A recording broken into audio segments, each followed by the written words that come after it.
What's up guys, welcome back. This is anime fiction. You'll be watching What If Naruto Was the Shadow Monarch Part 4. Now, let's begin.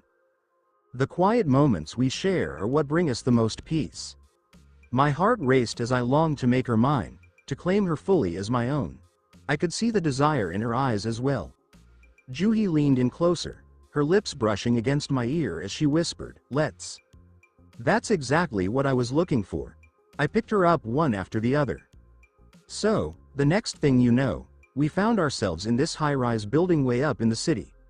The room was gorgeous, featuring a massive glass wall that offered an amazing view of the city, a big comfy bed, and everything you could need for a perfect stay. "Hold on," she murmured as I stepped outside the room. A few seconds later, she called out, "Come in." So I walked in. Heads up about lemons. He looked around the room, taking in the details of the decor and the way the light filtered through the curtains. She sat quietly in the corner, lost in her thoughts, while he wondered what was going on in her mind. The atmosphere felt charged, as if something significant was about to happen. They exchanged glances, each one.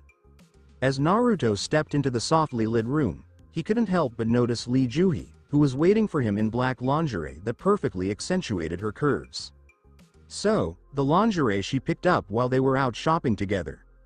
She looked amazing, her bright orange hair flowing down her back and her striking blue eyes shining with desire. He felt a rush of excitement in his chest as he walked over to her. Naruto just couldn't look away from her. She had a really attractive figure, and every move she made felt like a flirty dance. He really wanted to feel her, to savor her, to discover every part of her body. Wow, looking good. Especially when you see those little streams of love juices gliding down her slender legs. Lee Juhi felt his gaze and took her time walking over to him, her hips gently swaying with every step. She leaned into him, sensing his excitement through his pants. You want me, don't you?" she whispered playfully in his ear. The shy girl had transformed her vibe. So, who was he to turn down the approach? He stepped forward, and just like that, they found themselves in each other's arms, sharing a passionate kiss. Their lips and tongues were all tangled up, and they were really close, bodies pressed together. Juhi's hands glided down Naruto's back, enjoying the firm muscles and the warmth radiating from his skin. As they kissed, his hands wandered to her bubbly tight ass, enjoying the feel of it. He stretched her ass cheeks while his tongue danced with Lee Juhi's, savoring her taste. His heart raced with desire as he held this woman close. Soon Lee Juhi pulled away from the kiss and softly whispered in his ear, "I want you, Naruto. I've been wanting you for such a long time." He was already all in, no extra push needed. He picked her up with ease and brought her over to the bed, where he softly placed her down. As she lay there, he admired her beauty, the way her hair flowed down her back, the curves of her body, and the spark in her eyes. He leaned down and kissed her neck, making her let out a soft moan. He gently ran his fingers through her hair and whispered, "You're so beautiful, Lee Juhi. I really love you." She glanced up at him, and there was a softness in her eyes that no one had ever noticed before. "I get it, Naruto. I just can't help it. I really love you." He kissed her again, and this time, it felt more urgent, more desperate. They were all wrapped up in each other, moving as one, and you could feel their passion intensifying with each moment that went by. Naruto gently placed his hands on her breasts, feeling the fabric of her dress beneath his palms. He could sense her nipples responding to his touch, and all he wanted was to savor them. He gently pulled her dress down, uncovering her bare body to him. He paused for a moment to take in the view in front of him, noticing how her body curved and how her pale skin seemed to radiate in the gentle light of the room. His gaze was drawn to her beauty, one that could easily be considered B rank. Yet here she lay, completely at his mercy, ready to do anything to be his again. Naruto leaned in, giving her a quick kiss on the lips before teasingly licking them. He moved closer, whispering sweetly in her ear, "I'm going to take you all the way, make sure every spot gets some love." Lee Juhi felt her love and lust for him overflowing, a desire so intense it could ignite anything in its way.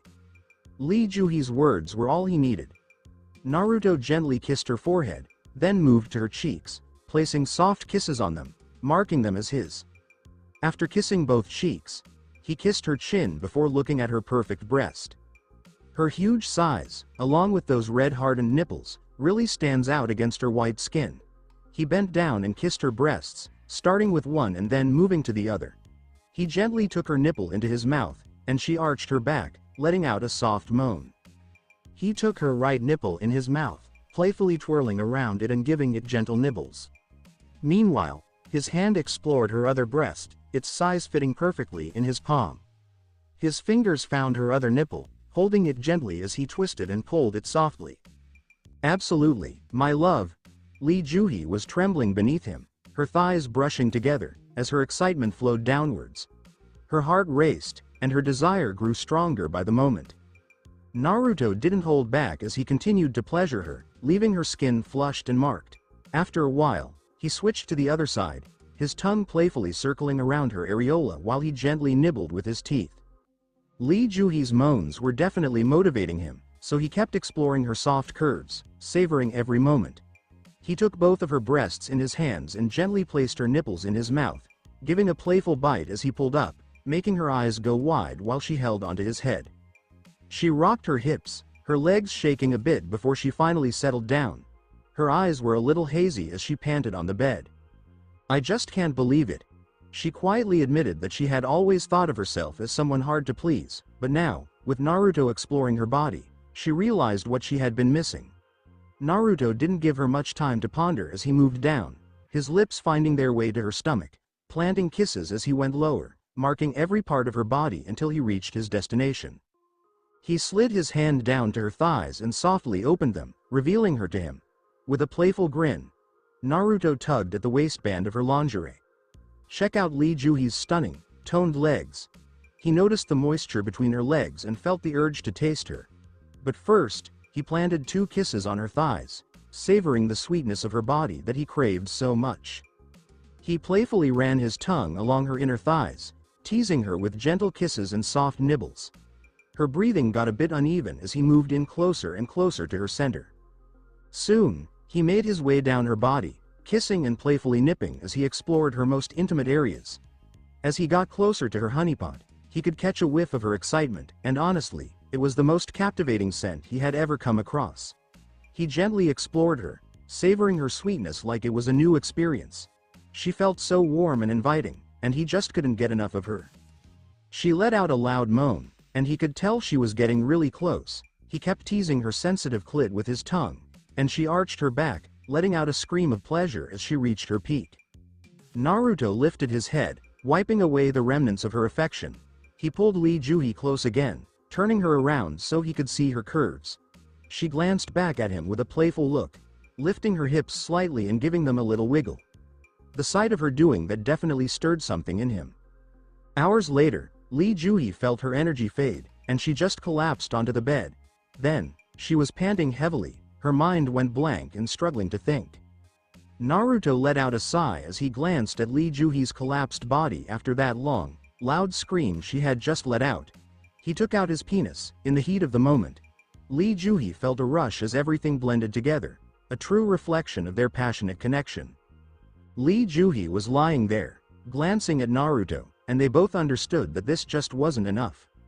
One was a B rank, and her body and stamina were definitely above what you'd call normal. Even though Naruto can go on and on, his stamina is almost at 100. Plus, considering how much they really like each other, this is just the start of their journey. The intimacy of this couple felt like a magical moment, almost like 2 mythical creatures coming together. It just took a moment to slow down, as the mana flows danced together in the air. Shiny little drops of love scattered around, reflecting energy like stars twinkling in a dark sky. In the nebula, you could see threads of mana intertwining with wisps of white vapor. Suddenly, the space shifted with a creak, and an uncontrollable female moan echoed through the bedroom. The veil dropped. Time felt like it was back to normal, almost like everything was just a trick of the mind, and suddenly it seemed to rush by. Wow, the world can really be a wild place. With a soft bed squeak, the 2 creatures went at it, completely lost to everything around them.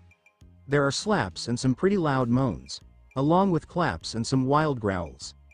Now they seemed like a couple of monsters straight out of a scary story, giving in to their wild instincts. Huh, it's pretty good.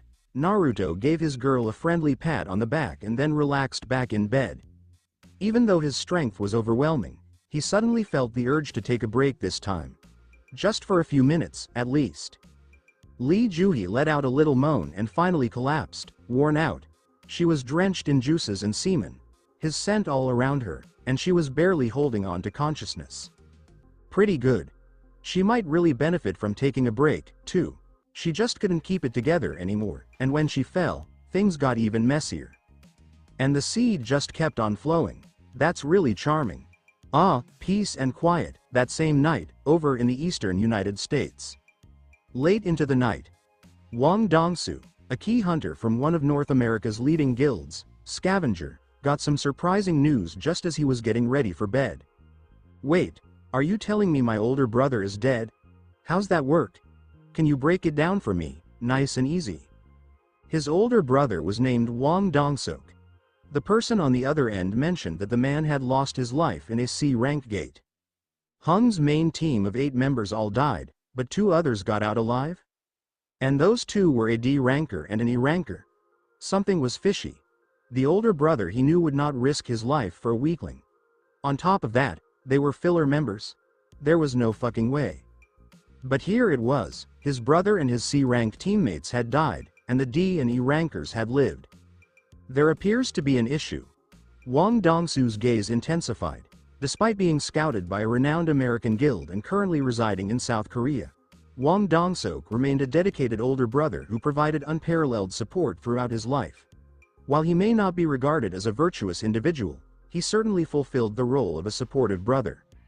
Once I solidified my position here, I was going to bring him over. To think that he would die before he could. Wang Dongsu bit his lips. Fax me the 2 survivors' information, my number is. Wang Dongsu hung up and called the manager. Mr. Wang, what is it at this hour? Laura, what would happen if I killed someone in South Korea? Are you serious? Indeed. The woman took a moment to respond. Currently, there is no criminal extradition treaty in place between the US and South Korea. Since Mr. Wang is a hunter under the jurisdiction of the American government, you will face trial here in the United States. However, given our relationship with the government, I believe the sentence will not be excessively high. Excellent. I need to travel to Korea for a short period due to an unforeseen circumstance. Could you please assist in clearing my schedule? Mr. Wang, departing in such a manner would significantly affect the guild's operations. Could you please provide clarification on this matter? It is a matter of personal significance. I assure you, my intentions do not involve causing any harm to the guild. What is the current status of my schedule? It is scheduled to be fully booked for approximately 2 months. 2 months, please ensure that my schedule is cleared for any appointments beyond that time. It does not need to be extensive. A duration of 2 weeks will suffice. I will return from Korea in 2 weeks. Understood. What information should I convey to the leadership? Please inform them that I will be attending my brother's funeral and will require some time for personal reflection. Understood. I'll do that. However, Mr. Wang, if there is anything I can assist with. Click. Wang Dongsu concluded the call. Whether it was a message of reassurance or a cautionary note, he was not inclined to listen to either. Beep beep, the requested fax has been received. Wang Dongsu reviewed the printed documents. The document included details regarding the 2 hunters. Their names, images, concise profiles, etc. Hunter Yu Jinho, classified as D-rank. E-rank hunter Sung Naruto. Wang Dongsu assessed the 2 faces carefully and reached a conclusion. I will likely obtain some answers by questioning these 2. Should he perceive any indication of dishonesty in their responses, you may come to regret your survival from that situation. Wang Dongsu's eyes were filled with intense anger. An unusual incursion. The following morning. Naruto's perspective. Ding. Daily quest. Preparing to enhance your strength has arrived. Quest directions. Daily objective. Preparing to enhance strength. Objective incomplete. Push-ups. 0, 100. Incomplete. Curl-ups. 0, 100. Incomplete. Squats. 0, 100. Incomplete. Running. 0, 10 kilometers. Warning: failing to complete this daily quest will bring a punishment associated with this quest. Opening my eyes, I looked at the quest window in front of me. The weight of another body was felt on me, coming upon the beautiful sight of Lee Juhi's naked and asleep atop me. Her beautiful body barely hidden from my eyes by the small blanket that covered our bodies. I successfully achieved the first goal in a single step. Upon this realization, I sensed a distinct warmth gradually permeating every cell in his body. It was distinct from excitement, offering an unusual sense of satisfaction. The initial phase of development and subordination proceeded exceptionally well. Upon completing the first goal, the initial pleasant warmth that permeated every cell transformed into a magnificent heat. It felt as though my body radiated a golden glow, accompanied by a series of snow-white sparks coursing over it. Time appeared to stand still as I savored this captivating sensation for nearly a minute. It gradually permeated through the channels and pathways, seemingly acknowledging my dedication to this journey of growth. It gradually and deliberately surrounded an individual, revealing all the advantages of self-possession. After a while, the glow faded. I opened my eyelids and, with an enthusiastic gleam in my eyes, exhaled longly. I half expected to see some kind of notification, but after seeing nothing I knew it wasn't real. Ha! Blimey. You can get used to it, intoxicating. With a wry grin, I returned to reality. The feeling triggered by the surge of this energy showed me how good it can be if I continue to reach new heights. It appeared to encourage me to pursue further and not relent. However, it will not deter me from pursuing the women I desire. That is what is most important. Ha! I had no intention of doing that. Regardless of the desire for this sense of power, I will persist and achieve my goals. I appreciate it greatly. A single look at Lee Juhi's content and pleased expression was sufficient to maintain this favorable business relationship. The exchange of mana or essence is a remarkable experience. After a brief period, I was ultimately able to regain my composure. What time is it? I felt a bit groggy as I looked around the room, which was a complete mess. The whole room looked like it was hit by a tornado. The two of us didn't leave a single spot untouched as we fucked entirely around the whole room. I had even forgotten the amount of time that I cummed inside Juhi. I gave up keeping count after we went on for 3 hours. From then on it was just pure lovemaking or rabbit fucking between the two of us. Did we fuck for a whole night? I questioned myself, my eyes trailing towards part of her body that can be seen through the blanket, each and every part of her body having my marks on her, something only possible because she had let down the defenses of her body for me to play around with, as did I, not shying away from her marking me as I could still feel certain stings from it over my body. I was restraining my feelings for her significantly, as once I began to express them, I found it difficult to stop. This situation could have led to serious consequences, as I was overwhelming her with my affection, which could have resulted in her becoming pregnant. In reality, humans are unable to conceive with me due to the limitations of power levels, which applies equally to both males and females of any race, with only a few exceptions. I was quite tempted. I began to gently pat Juhi's hair while attempting to alleviate the discomfort in my waist, as I remained engaged with her. During our intimate moments, we experienced a profound connection. Vena expressed a desire for closeness, wanting to maintain that sense of unity even in rest. Before I could formulate a thought, I was reminded of my responsibilities for the day. As I contemplated, I noticed a sensation in my lower region, accompanied by the tightening grip of Vena around me. "Ah, I see you are awake now," I quietly observed as Lee Juhi's eyes opened, my attention drawn to her blue eyes that appeared to deepen with affection for me.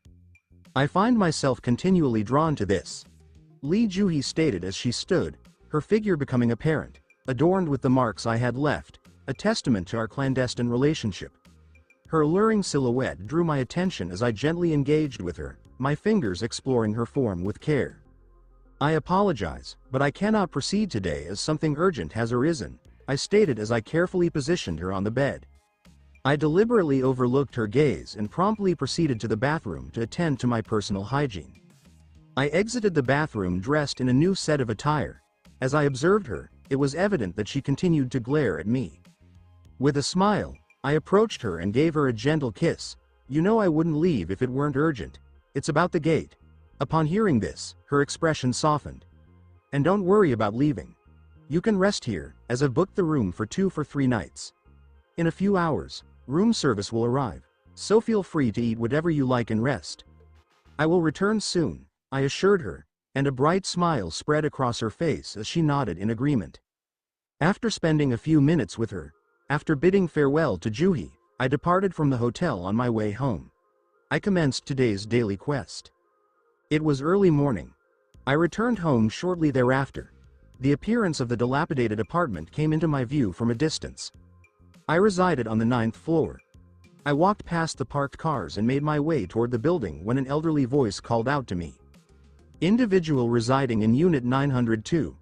The guard, who was elderly, I wasn't aware of the name nor I had any interest in knowing. I greeted the guard. Have you not come home for the day? I am scheduled for the night shift today. Indeed, Naruto acknowledged. A package has arrived for you. Thank you very much. The correspondence originated from the association. Was it scheduled for delivery today? The hunter phone from the association is expected to arrive shortly. I removed the phone from the packaging. The phone was brand new and in pristine condition. Recently, there has been significant public interest in the hunters. I recalled a news segment where an increasing number of people who were not awakened beings tried to illicitly buy a hunter phone. After all, this was a very special phone engraved with the latest technology. It would work even in a crisis, and that's why they were giving a world filled with monsters a crisis that can occur at any time. So this phone had full access to the internet with a satellite connection. It has the capability to access various frequencies. This indicates that even if I were to transition to an alternate Earth, this device would still retain the capability to access the internet. Indeed, this was comparable to a military-grade phone, and I would even assert that it surpassed that standard. It is important to acknowledge that it has its own shortcomings, such as the association's constant awareness of your location. This could work in both directions, as it will enable the dispatch of the nearest hunters to the gates. This access was also granted to the major clans. I have reservations about its functionality after placing it in the inventory. Disregard the buyers. What considerations are the thieves making? They claim that a country's problem is not a lack of money, but rather a surplus of thieves. Whether it was the association or the military, gatherings of individuals created various forms of corruption. When money slips from such groups as a result of corruption, the organization's ability to help people suffers. And if public support for the people declines, society suffers. When society suffers, someone who requires assistance will be harmed because they cannot obtain it. I was worried about that. Thankfully, my new phone looked to have no issues. Despite the fact that it was my first time using it, I handled it with confidence. He turned on his phone while waiting for the elevator. It was crammed with alerts. Sigh, how long will it take to get through all of this? Among the missed calls and texts, 2 numbers kept appearing. Neither of the numbers looked recognizable to me. One of the numbers had contacted me several times, while the other had sent me multiple texts. I don't think I know anyone who contacts me this frequently. I cocked my head and began checking the texts on my phone. Hello, it's me from the hospital visit. Are you free this week? Was I being very annoying? I hope not. I remembered who this was. The nurse had asked for my contact information on the day of his release. I believe her name was Choi Yu or something. Her texts were not very bothersome, but I knew that if I responded, it would become quite annoying. She also lacked any distinguishing characteristics. I'll pass on this then. The phone number that had phoned him several times came next. I had some thoughts on who it may be. I dialed the number and then hit the call button. The caller's ringtone was a recently released loud pop tune. I had a sense he knew who it would be. The guy on the other end responded shortly. Hello. As predicted, after predicting the individual, I chuckled and spoke. It's me. Call me at this number from now on. Ah, you have received your new phone, Hyungnim. It was Yu Jinho. I recalled the young man's phone number, but he hadn't phoned me before, so it had escaped my mind. Yu Jinho spoke with an eager tone. I was just going to phone you. Hyungnim. The raiding party is complete. In fact, I am on my way to pick you up. Are you ready? Even simply hearing his voice made me image Yu Jinho happy. Naruto also grinned broadly. Alrighty, I'll see you soon. Click. The elevator came exactly on time, and he stopped the conversation. Finally, the actual raids will commence. My pulse pounded with expectation. Time to level up a lot. I will level up, improve my numbers, and become stronger than everyone else. He would be able to have all he desired once I had strength, money, celebrity, and influence. Now would be the first step toward realizing that desire. It's a fantastic sensation to swap mana, essence. I never expected this to happen, but now that I have, I can't get enough of it. I am conscious that I cannot feel this with each lady I fuck. It can only be experienced with a chosen few who are appropriate for me, and I am suitable for them. I'm excited to experience how it feels with Cha Hei, and since I and her are almost the perfect match, at least for this physique. My mind was still lingering on sex, so I shocked my brain to get rid of these pointless ideas. Ring ring ring.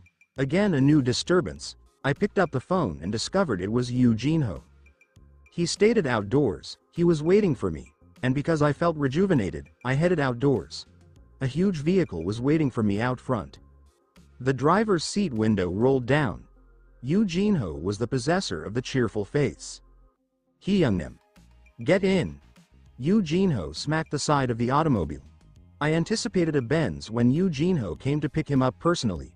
Anyway, when I looked at it, it was just an average vehicle. Well, it was a little larger.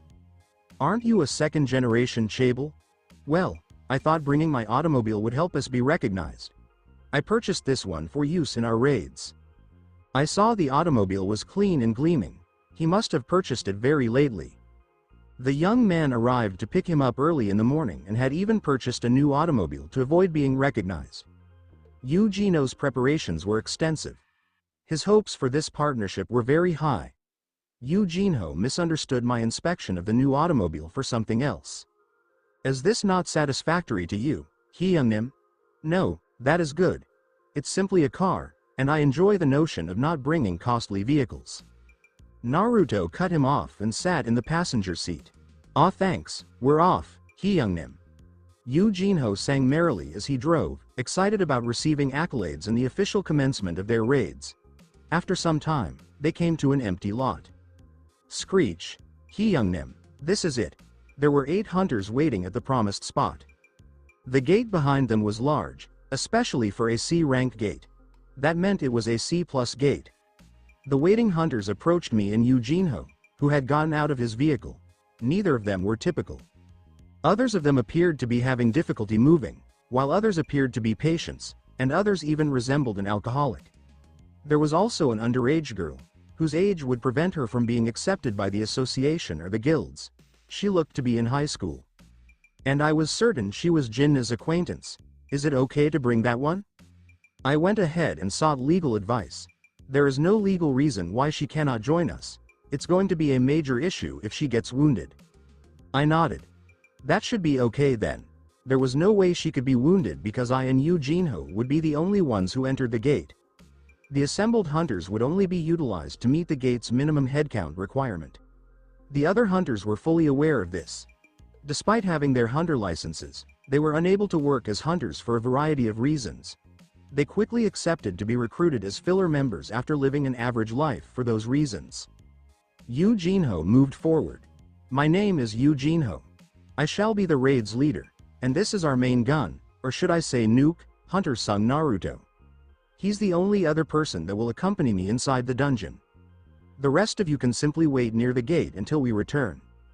One of the hunters warily lifted his hand. So if we simply wait out here, you'll give us 3 million? There was no need for the rest of them to hunt. There was no need for them to enter the dungeon. Nonetheless, they would be paid 3 million every raid. This was fantastic pay for simply filling out the association's headcount. However, because of the high payoff for accomplishing so little, many of the hunters were wary. Yes, that is the promise.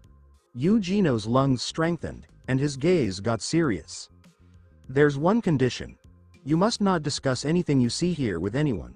Your contracts will include a non-disclosure provision. If you breach that contract, you will be obliged to pay 10 times your wage as a penalty. The hunters muttered amongst themselves. What exactly did these two intend to do in the dungeon to justify offering such a contract? They were inquisitive but unable to ask any inquiries. That was also part of the non-disclosure agreement. No questions on what's going to happen in the dungeon. I wanted to keep my unusual circumstances a secret, and Eugenio wanted to keep his intentions to become a guildmaster hidden. As a result, they meticulously prepared to maintain the quiet of their filler teammates. Instead of questioning the two, the hunters simply murmured about the scenario. Wait, could just 2 people even do anything in a C-rank dungeon? They don't seem that strong. If they were good enough to clear a C-rank gate with just the 2 of them, why wouldn't they be working for a large guild? Yep, you're right, they were all skeptical, but none of them were willing to back out. The reasoning was plain. The conditions were too favorable. I had previously accepted identical conditions for 2 million. In comparison to the Wang Dongsok event, we decided to increase the contract's non-disclosure clause by $1 million. We took too much time discussing things. Given the time, I contacted Eugenio. We should get going. Understood, Hyungnim. Eugenio responded graciously before grabbing everyone's attention with a clap. Well, I believe we've finished explaining the specifics. We will not force anybody to sign. Is there anyone willing to back out at this point? Of course, no one raised their hand. Now, we could enter the gate. Ah, Hyungnim, one moment. As if recalling something, Eugenio dashed to the vehicle. He pulled something from the car and began putting it on, then slowly lumbered toward me. What are you wearing? It was created by a craftsman guild in Italy. It's a complete set of powerful armor, Hyungnim. If it's only the 2 of us in the dungeon, I should prepare at least this much, correct? I did a facepalm. Eugenio, armored from head to toe, resembled a huge walking chunk of metal. Even gazing at him made me feel claustrophobic. What's wrong, Hyungnim? I couldn't bear it any longer, so I stepped up to Eugenio and unsheathed the sword at his side, dropping it at his feet. What? Eugenio lost his balance while attempting to take up the sword and fell down on the ground. Collapse! I pushed back the wrath that was rising within me and spoke severely to the young guy. You will not fight just standing behind me, so I will say it once. Go take it off. Yes sir, Eugenio began rising up and then spoke. Hyungnim, what? Could you please help me up? I sighed profoundly as I saw Eugenio's outstretched hand. Is this okay, Hyungnim? Yeah, that's fine. Finally, we decided that Eugenio would at least wear the helmet. The young man entered the gate with a delighted look, and I silently followed suit. The hunters walked one by one toward the gate and gazed after the duo entered it. One of them addressed with concern. They did not precisely inspire confidence. Yeah. Their comments released the stillness of the other hunters. Damn. Everybody had something they wanted to say. What happens should those 2 simply kick it in the dungeon? Well, we already received the money. Still. Wait. What were their names once more? It was. One of his legs was covered in a cast, so a man swiftly grabbed his phone and searched their employers. Eugenio, Naruto. The other hunters assisted the man in standing while gazing at his phone, whether they were worried about the man getting up with a crutch or they were intrigued about what he had discovered. What? D rank. The raid leaders. At this news, the hunters moaned. The following item of information shocked them still more. And the E-ranked other one, is it not risky for an E-ranker to even pass a C-rank gate? And why does AD rank follow him like that? Why is AD rank called an E-rank a big gun now a nuke? AD ranker and an E-ranker are going to clean a C-rank dungeon. Is that conceivable? Hell, the raid leader lacks even any past experience. Why would someone so young undertake this? To the other hunters, Naruto and Eugenio's acts amounted to merely suicide with additional measures. The association set a minimum headcount for C-rank gates, 10 hunters, with at least half of them ranked higher than C rank. Tisk, tisk. One man with graying hair pulled out a cigarette and put it in his mouth. I tell you, young people die from rashness most of the time. The air smelled white smoke. The hunters grew wordless in loss. They felt bad as they thought they had helped someone else commit suicide. Nobody wanted to see, that someone was about to die at the gate in front of them, even if it was a total stranger. They also felt let down by the thought that they would not be compensated for the extra 29 raids. Though unfortunate, there was no way the 2 men could be returning alive. Should we phone the association? No, what if we find ourselves under blame during the inquiry? The gate rippled then, and Naruto and Eugenio emerged from the dungeon. Pants. Eugenio was breathing forcefully, but he had great enthusiasm as he had seen something he had never seen before. The features of the two men revealed tiredness. Oh, they safely escaped. Thank goodness. The hunters received the couple kindly.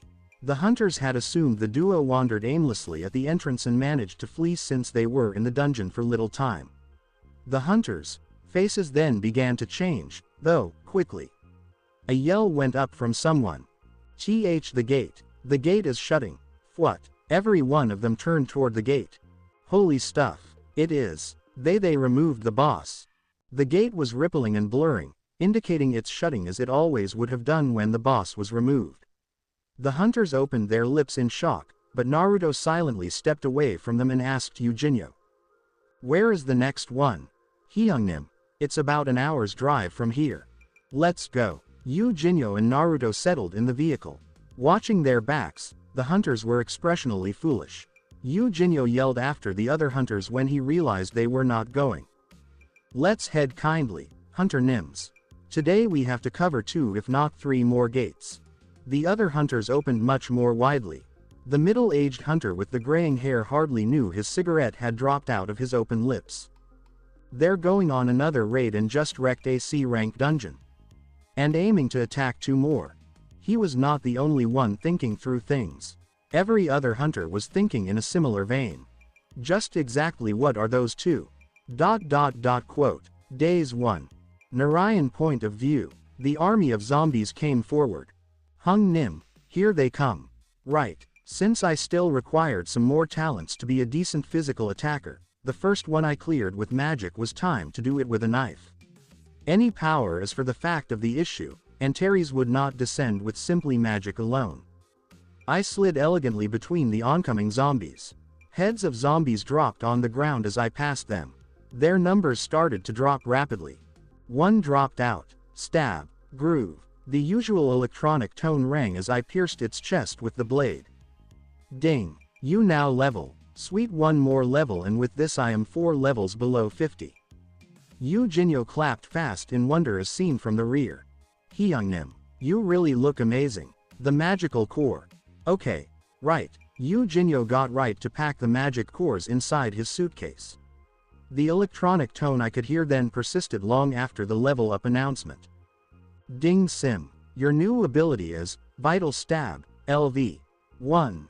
My face lit up. Since this was the ability I sought for. It has been for how long? I opened my skill screen happy right away. Professions. Regarding the way of the Shamblu. Passive attributes. Courage of the weak. Unknown LV. Max. Unyielding spirit LV. 1. Mana flow LV. 2. Mana manipulation LV. Max. Mana breathing LV. 1. Lower mana affinity LV. 2. Dagger proficiency LV. 1. Active skills. Sprint LV. 2. Meditate LV. 2. Sharpening LV. 2. Weapon enhancement LV. 2. Fireball LV. 2. Dagger throw LV. 2. Bloodlust LV. 1. Fire control LV. 1. Manipulation of ice LV. 1. Water manipulation LV. 1. LV. 1. Manipulation of electricity. Earth manipulation. LV. 1. Manipulation of vapor LV. 1. Steam LV. 1. LV. 1. Ice wall LV. 2. Ice arrow. Water ball LV. 1. Water bullet LV. 2. LV. 2. Water blade. Wind strike LV. 1. LV. 2. Wind blade. Wind ball LV. 1. Air cutter LV. 1. Sound boom LV. 1. Stone wall LV. 1. Earth spikes LV. 2. Stone cannon LV. 1. Fire arrow LV. 2. LV. 1. Fire wall. Call thunder LV. 1. LV. 2's lightning arrow. Drain Life LV. 2. Claws LV. 2. Body Enhancement LV. 2. Stealth LV. 1. Vital Stab LV. 1. Sprint, Lightning Arrow, Fire Arrow, Earth Spikes, Ice Arrow, Wind Blade, Water Bullet, and Fireball were raised up to level 2, having been used so frequently. And this happened when I constantly spammed those spells precisely much faster in the last dungeon. I really conquered the dungeon in 10 minutes, which ought to at least set a world mark.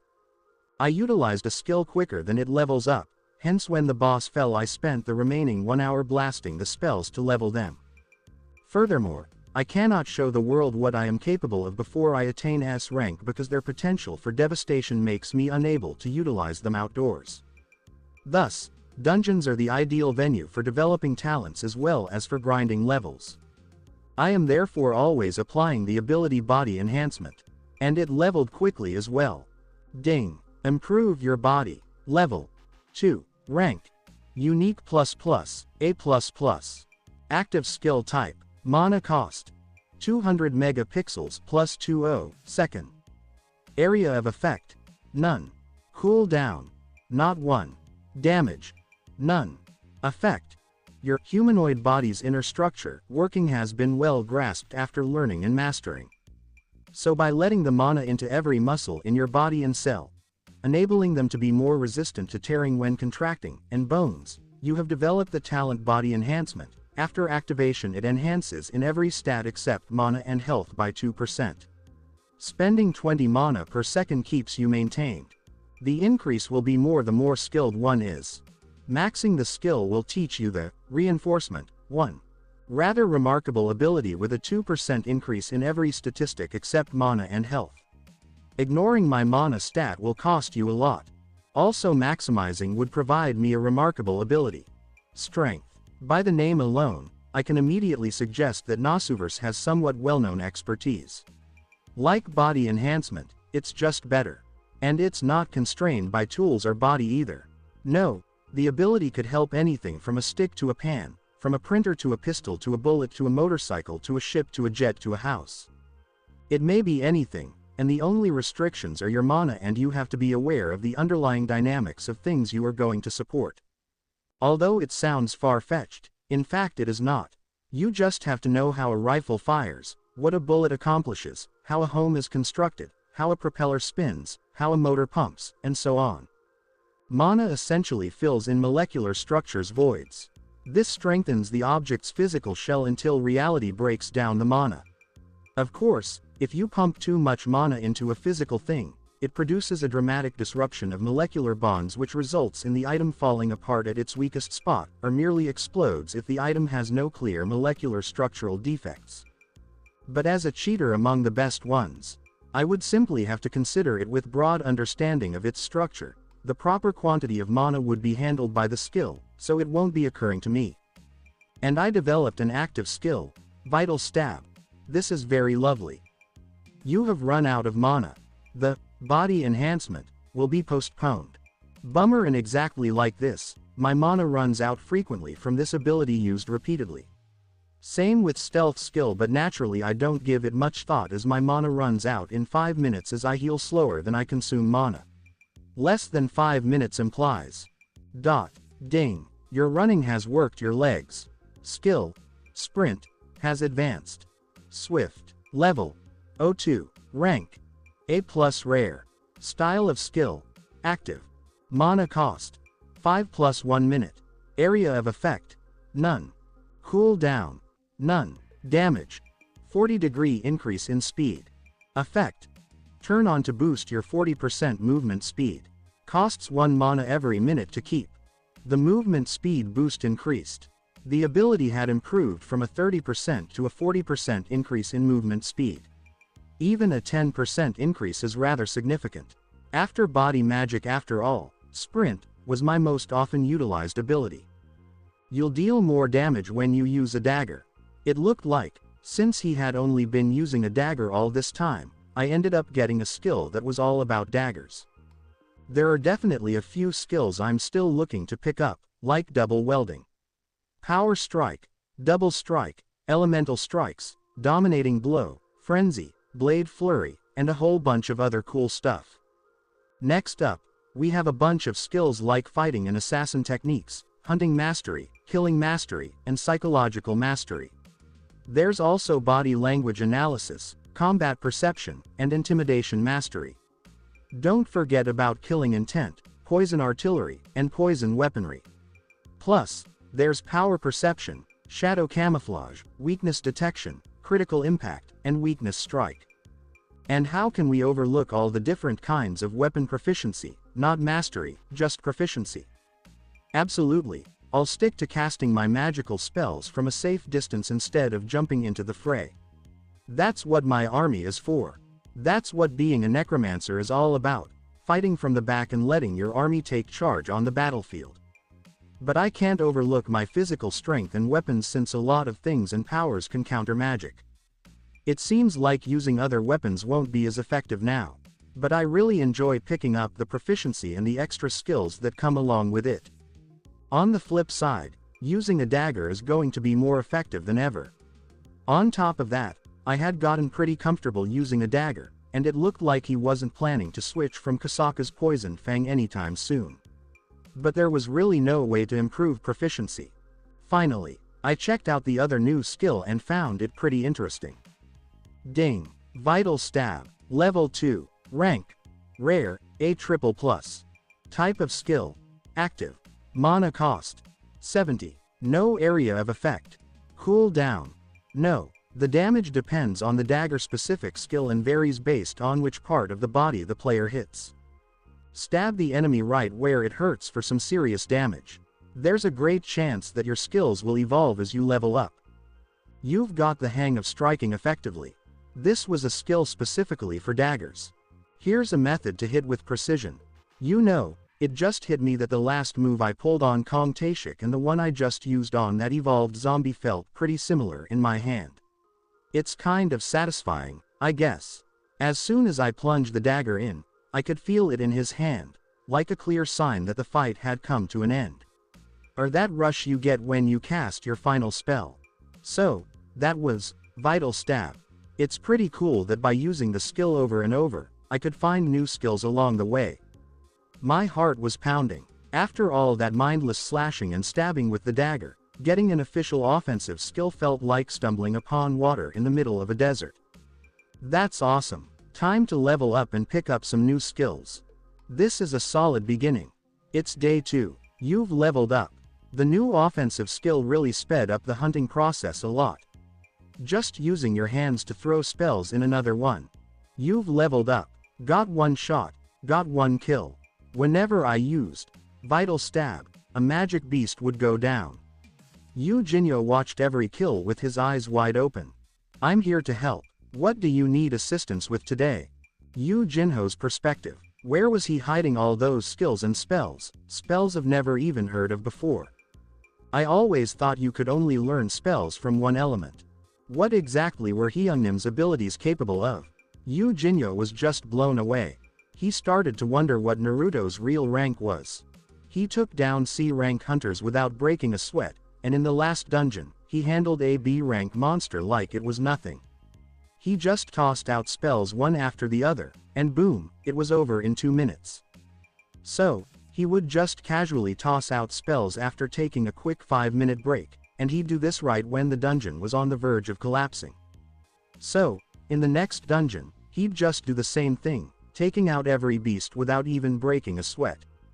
Where does all this magical energy come from? How can he fight so well even without magic? Do you know what Hyungnim's real rank is? It really shouldn't go lower than A++ or maybe even S rank. How is it possible for someone to have that much power? That just doesn't seem right. Do you think fate is a real thing? So, what's the deal with it being so unfair sometimes? Why does fate always seem to give some people everything while leaving others with nothing? It's interesting to think about how many people might not end up with their first choice, but instead find themselves with the person they're really meant to be with. Sadly, the young guy was too nervous to ask Naruto directly, so he ended up just watching him with his mouth hanging open. While he was at it, Naruto noticed a little hiccup in using both his new and old hunting skills. Looks like you don't have enough mana to use that skill. Looks like you don't have enough mana to use that skill. Looks like you're out of mana. Looks like body enhancement is getting cancelled. Naruto made a face, clearly annoyed. Oh man, not this again. I really need to tackle this mana issue soon. It's definitely better to get it sorted out sooner rather than later. I'm feeling stuck between raids. Dungeons can be really unpredictable, can't they? I really can't let this go on any longer. An S-rank monster could show up out of nowhere at any moment. Especially when it's impacting how much I'm improving. So, I had to go for it, even though I'm not super skilled at it yet. But honestly, it's probably better not to depend too much on positions. Especially when their prices are through the roof. Stay tuned for more. Thank you for taking the time to listen to this video. I'm thrilled you watched the video. If you enjoyed it, be sure to like and subscribe for even more exciting content coming your way soon.